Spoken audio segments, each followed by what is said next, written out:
Halo teman-teman semuanya, perkenalkan saya Helena Grati Julianti Simatupang dari absen 8 kelas 12 MIPA 2 akan menjelaskan materi kimia yaitu kimia unsur periode 3. Anggota dari kelompok saya ada Demici Saidina absen 5, saya sendiri absen 8, Intan Kristianingsi absen 9, Marcella Eleonora Raga absen 12, Normalita W. Pramesti absen 23, dan Sasha Brina ZA absen 31. Untuk pendahuluan, kita ketahui bahwa sistem periodik didasarkan pada kenaikan atom serta kemiripan sifatnya.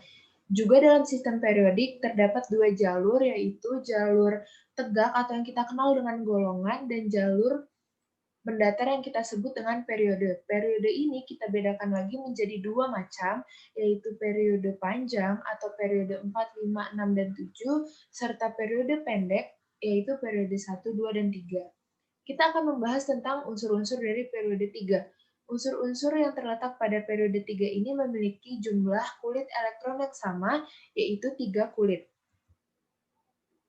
Di sini terdapat tabel sistem periodik. Kita ketahui bahwa dari kiri ke kanan, unsur-unsur dari periode 3 itu ada Na atau natrium, Mg magnesium, Al atau aluminium, Si silikon, P fosfor, S sulfur, Cl klor atau klorin, dan Ar atau argon. Untuk wujudnya sendiri, Na, Mg, dan Al merupakan unsur logam, Si merupakan unsur semilogam atau yang kita kenal metaloid, Ps dan Cl merupakan unsur non-logam, dan Ar merupakan unsur dari golongan 8A atau yang kita kenal dengan gas mulia. Di sini, potensial ionisasi terbesarnya dimiliki oleh unsur Ar, keelektronegatifan terbesarnya dimiliki oleh unsur Cl, lalu ada Al atau aluminium yang merupakan amphoterm atau unsur yang dapat bereaksi dengan asam maupun basa. Lalu ada unsur Cl atau unsur diatomik. Juga Si merupakan unsur molekul raksasa. Molekul raksasa itu seperti kita bisa melihat wujudnya dalam kasat mata, contohnya SiO2 atau pasir. Lalu selanjutnya ada sifat-sifat umum periode 3. Umumnya unsur logamnya berkurang reaktifannya. Contohnya unsur Na atau natrium berada pada paling kiri periode 3, maka ia merupakan unsur yang paling reaktif. Lalu unsur non-logamnya bertambah kereaktifannya.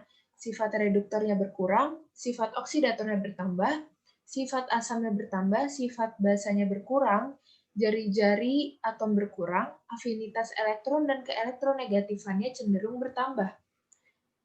Lalu di sini terdapat grafik energi ionisasi unsur-unsur periode 3. Seharusnya, berdasarkan yang kita ketahui bahwa energi ionisasinya dari kiri ke kanan seharusnya semakin besar. Tetapi di sini Mg ionisasinya lebih besar daripada Al karena Mg lebih stabil daripada Al. Lalu terdapat juga grafik titik leleh dari unsur-unsur periode 3. Di sini unsur yang memiliki titik leleh paling tinggi adalah Si. Karena Si merupakan molekul raksasa sehingga ukuran partikelnya besar, sehingga ia semakin sukar untuk leleh. Lalu selanjutnya kita akan membahas satu-satu secara umum unsur-unsur dari periode 3, yaitu ada natrium yang pertama sangat berguna dalam soda api, dalam bentuk soda api atau pembuatan sabun, dan juga biasanya dalam bentuk NaCl untuk mencairkan es-es yang ada di jalanan. Juga bisa berguna sebagai nutrisi. Logam bebasnya, yaitu natrium elementer, tidak terdapat di alam, tetapi harus dibuat dari senyawanya.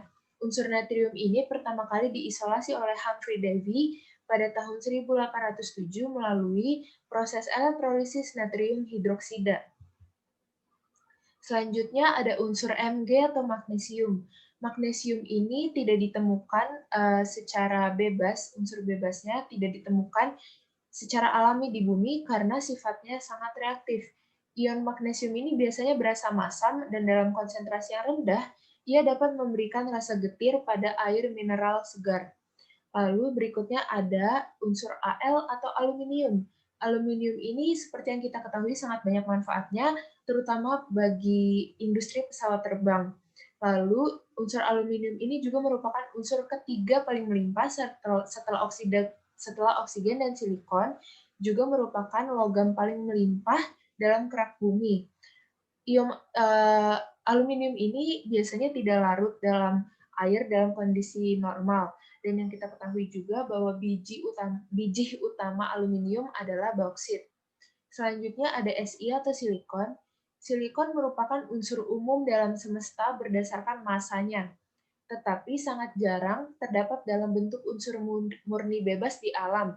Kebanyakan silikon terdistribusi melalui debu, pasir, planetoid, dan planet sebagai beragam bentuk silikon dioksida atau silika atau silikat. Selanjutnya ada fosfor atau fosforus. Fosfor ini ada fosfor putih dan fosfor merah, tetapi fosfor elementer pertama yang diproduksi merupakan fosfor putih pada tahun 1669 yang memancarkan cahaya lemah saat terpapar oksigen. Sebagian besar senyawa fosforus ini digunakan untuk pupuk. Selain itu juga bisa digunakan sebagai deterjen, pestisida, zat saraf, serta korek api. Lalu selanjutnya ada belerang. Belerang diperlukan untuk pembuatan serbuk mesiu hitam berkualitas prima. Selain itu, belerang juga bisa digunakan sebagai pupuk karena kebutuhan tanaman akan unsur belerang ini relatif tinggi. Juga bisa digunakan sebagai korek api, insektisida, dan fungisida. Dan juga yang kita ketahui bahwa sulfur ini berbau menyengat seperti bau gas alam. Selanjutnya adalah klor. Klor merupakan komponen dari beragam senyawa termasuk garam dapur atau NaCl. Klor ini merupakan unsur halogen yang paling melimpah kedua dan unsur kimia paling melimpah ke-21 dalam kerak bumi. Potensial oksidasi klor yang besar ini membuatnya digunakan sebagai pemutih atau disinfektan. Selain itu juga klor sangat dibutuhkan sebagai pereaksi dalam industri kimia. Selanjutnya adalah Ar atau argon. Nama argon diturunkan dari bahasa Yunani yang berarti malas atau sesuatu yang tidak aktif, merujuk pada kenyataan bahwa argon ini hampir tidak pernah mengalami reaksi kimia karena ia sudah stabil. Oktet yang lengkap membuat ia resisten terhadap ikatan dengan unsur lain. Selain itu, argon juga bisa diproduksi secara industri melalui distilasi fraksi udara cair. Selanjutnya kita akan melihat konfigurasi elektron dari unsur-unsur periode 3. Di sini ada unsur kimia, golongan, dan konfigurasinya. Unsur kimia Na atau natrium merupakan golongan logam alkali atau golongan 1A. Konfigurasinya kita gunakan konfigurasi menggunakan gas mulia, yaitu Ne3S1. Lalu magnesium merupakan logam alkali tanah atau golongan 2A. Konfigurasinya Ne3S2. Aluminium merupakan logam pasca transisi atau amphoterm. Konfigurasinya 3S2, 3P1. Silikon merupakan semilogam atau metaloid. Konfigurasinya 3S2, 3P2. Fosfor merupakan non-logam, tetapi dia poliatomik, yaitu konfigurasinya Ne, 3S2, 3P3. Belerang atau S juga merupakan golongan non-logam poliatomik yang konfigurasinya adalah Ne3S2, 3P4. Cl atau klor merupakan non-logam diatomik, konfigurasinya adalah Ne3S2 dan Ne3S2 3P5, dan yang terakhir adalah argon atau Ar yang merupakan golongan 8A atau golongan gas mulia, konfigurasinya adalah Ne3S2 dan 3P6. Sekian dari presentasi saya kali ini, semoga video ini dapat bermanfaat dan sifat-sifat fisis ataupun kimia dan kegunaan lainnya akan lebih spesifik dijelaskan oleh anggota kelompok lainnya. Sekian dari saya, terima kasih.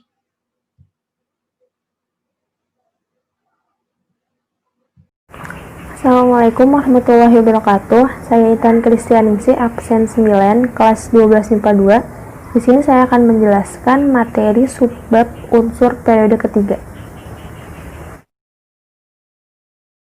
Di sini saya akan menjelaskan tentang keperiodikan unsur dari periode ketiga. Yang pertama itu ada afinitas elektron.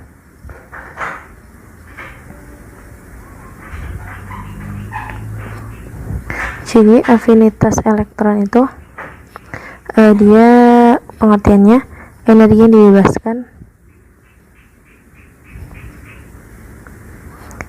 yang dibebaskan oleh suatu atom dalam wujud gas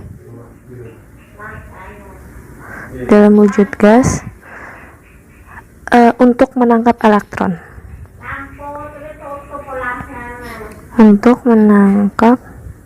elektron dari luar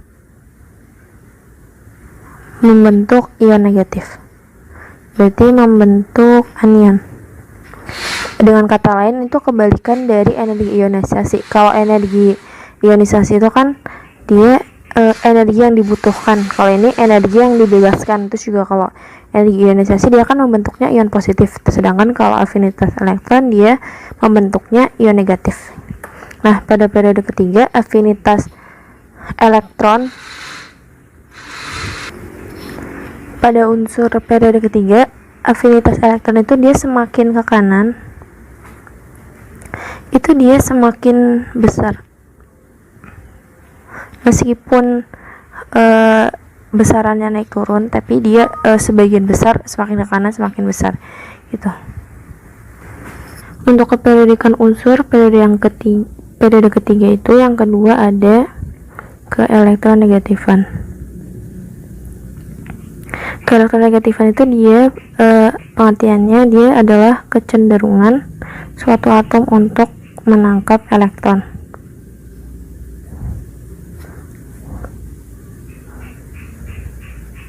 Nah dia itu pada periode ketiga semakin ke kanan dia akan semakin besar, tapi ada pengecualian, yaitu AR itu dia tidak memiliki keelektronegatifan karena dia termasuk gas mulia ya, jadi sudah memiliki 8 elektron pada kulit terwal. Jadi selanjutnya itu ada jari-jari atomnya. Jadi kalau jari-jarinya itu semakin ke kanan, itu jari-jarinya semakin kecil, semakin turun.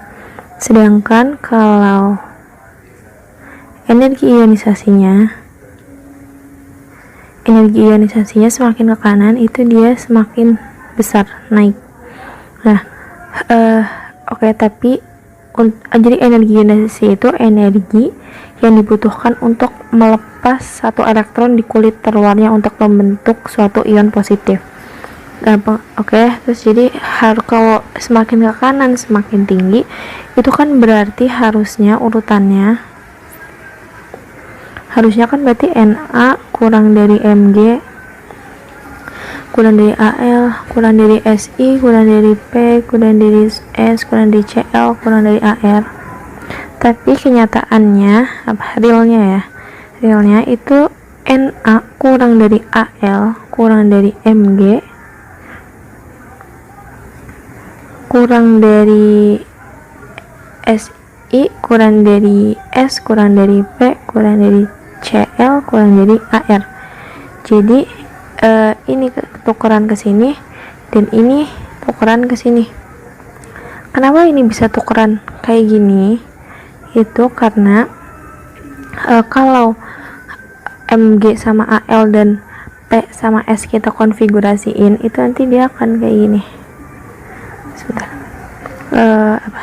Mg kan dia nomornya 12, kalau Al dia 13. Kalau di konfigurasi ini kan 1s2, 2s2, 2p6, 3s2 ini kan berarti ini. Sedangkan kalau ini kan 1s2, 2s2, 2p6, 3s2, 3p1. Berarti gini. Nah, karena ini kan satu pasang, sedangkan ini kan cuma satu doang, jadi Mg ini tuh dia akan lebih stabil. lebih stabil. Nah, karena dia lebih stabil, makanya dia itu akan sukar melepas elektron. Karena dia sukar melepas elektron, maka energi ionisasi yang dibutuhkan juga akan semakin besar.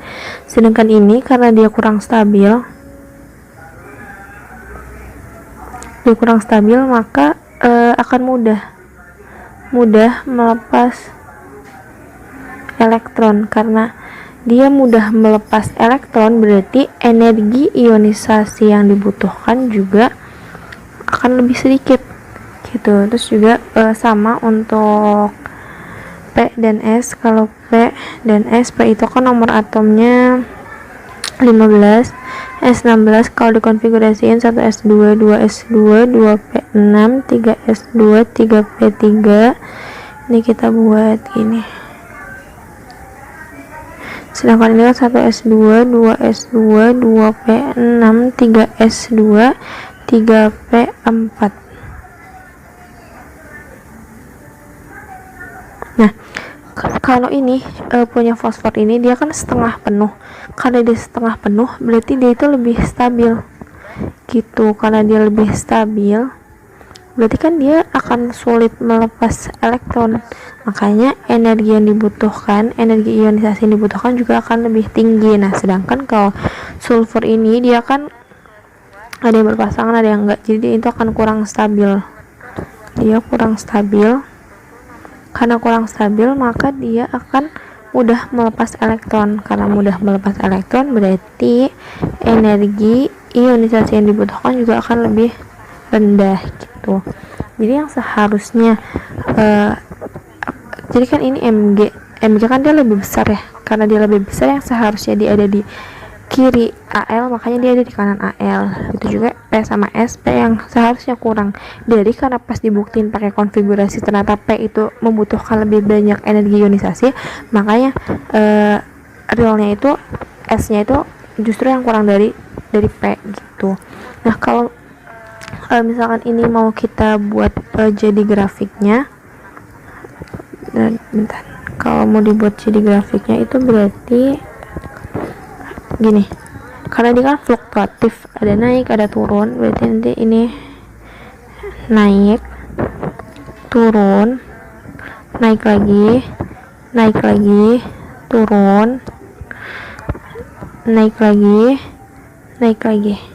Nah, di sini Na, di sini Mg, dari Mg ke Al kan turun ya. Nah, sedangkan kalau dari Al ke Si kan dia naik, dari Si ke P juga naik. Nah, dari P ke S itu dia turun. Nah, di situ S ke Cl sampai Ar dia naik gitu. Jadi ini grafik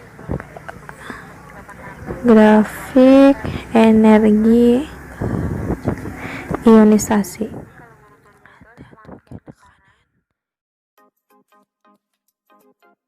Assalamualaikum warahmatullahi wabarakatuh.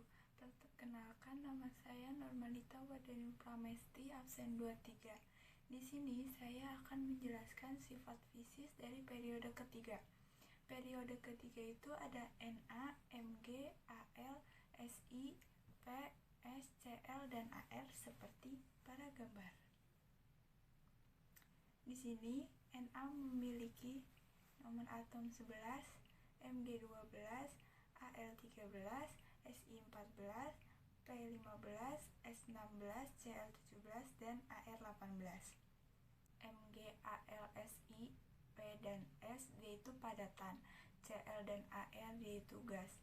Lalu ada kelogamannya, Na, Mg, dan Al itu dia logam, Si dia metaloid, P, S, Cl, dan Ar dia non-logam. Lalu Na, Mg, Al dia itu kristal logam, Si itu molekul raksasa, lalu P, S, dan Cl itu molekul sederhana, sedangkan Ar dia monoatomik. Lalu Na, Mg, Al sebagai reduktor, Si, P, S, dan Cl sebagai oksidator, Ar sebagai inert. Lalu Na dan Mg itu sebagai oksidasi basa, sedangkan Al dia amfoter, Si, P, S, dan Cl dia oksidasi asam, lalu Ar itu dia stabil. Lalu dari tingkat basa asamnya, Na itu sebagai basa kuat, Mg sebagai basa lemah, Al tetap amfoter, Si sebagai asam sangat lemah, P itu asam lemah, S itu asam kuat, Cl itu asam sangat kuat, dan Ar itu inert. Lalu di sini semakin ke bawah, maka jari-jari atom itu semakin kecil.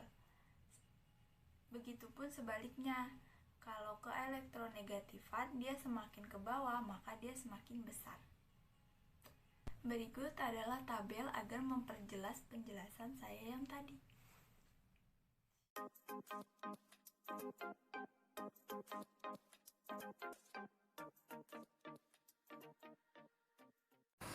Assalamualaikum warahmatullahi wabarakatuh. Perkenalkan, nama saya Syashabina Zaratul Amiro, absen 31. Jadi di sini saya akan menjelaskan tentang sifat kimia unsur periode 3. Jadi apa saja sih sifat kimia unsur periode 3? Yang pertama ada jari-jari atom. Jadi jari atom unsur periode 3 semakin kecil mulai dari Na, Mg, Al, Si, S, P, Cl sampai argon. Meskipun unsur periode 3 memiliki elektron valensi yang sama, yaitu kulit ketiga, namun semakin banyak jumlah elektron valensi akan menyebabkan semakin besar gaya tarik elektron dengan inti. Yang kedua, ada sifat keasaman. Unsur Na dan Mg termasuk unsur periode ketiga yang memiliki sifat basa. Sementara Al termasuk unsur periode 3 yang memiliki sifat amfoter, yaitu bisa asam dan bisa basa. Unsur lainnya seperti Si, S, P, dan Cl memiliki sifat asam. Yang ketiga, yaitu kereaktifan. Kereaktifan untuk unsur periode ketiga diperhatikan dari mudah tidaknya unsur-unsur melepas atau menyerap elektron. Hal ini dapat dipahami dari kecenderungan nilai energi ionisasi dan afinitas elektronnya. Kecuali Ar, dia memiliki konfigurasi elektron gas mulia dengan cara melepas atau menyerap elektron dari atom lain. Jadi, nilai energi ionisasi bertambah dari kiri ke kanan, yang berarti lebih mudah bagi unsur-unsur di sebelah kiri untuk melepas elektron. Sedangkan afinitas elektron semakin negatif dari kiri ke kanan, yang berarti semakin mudah unsur-unsur non-logam di sebelah kanan untuk menarik elektron. Yang keempat, sifat oksidator dan reduktor. Berdasarkan data potensial reduksi standar, dapat disimpulkan bahwa Na merupakan unsur yang paling mudah mengalami oksidasi, sedangkan Cl merupakan unsur yang paling mudah mengalami reduksi. Berdasarkan hal tersebut, maka sifat reduktor dari Na ke Cl semakin berkurang. Dan sebaliknya sifat oksidator dari Na ke Cl semakin bertambah. Jadi selanjutnya saya akan menjelaskan sifat kimia dari masing-masing unsur periode 3. Yang pertama ini ada natrium atau Na. Sifat kimianya dia itu merupakan reduktor yang sangat kuat. Yang kedua, cepat bereaksi dengan air membentuk NaOH. Yang ketiga, mudah larut dalam air raksa membentuk natrium amalgam. Yang keempat, mudah teroksidasi oleh oksigen di udara dan membentuk Na2O. Lalu yang kedua, ada magnesium atau Mg.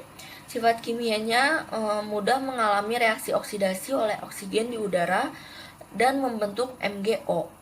Yang kedua, oksidasi magnesium mudah larut di dalam air membentuk magnesium hidroksida atau MgOH2.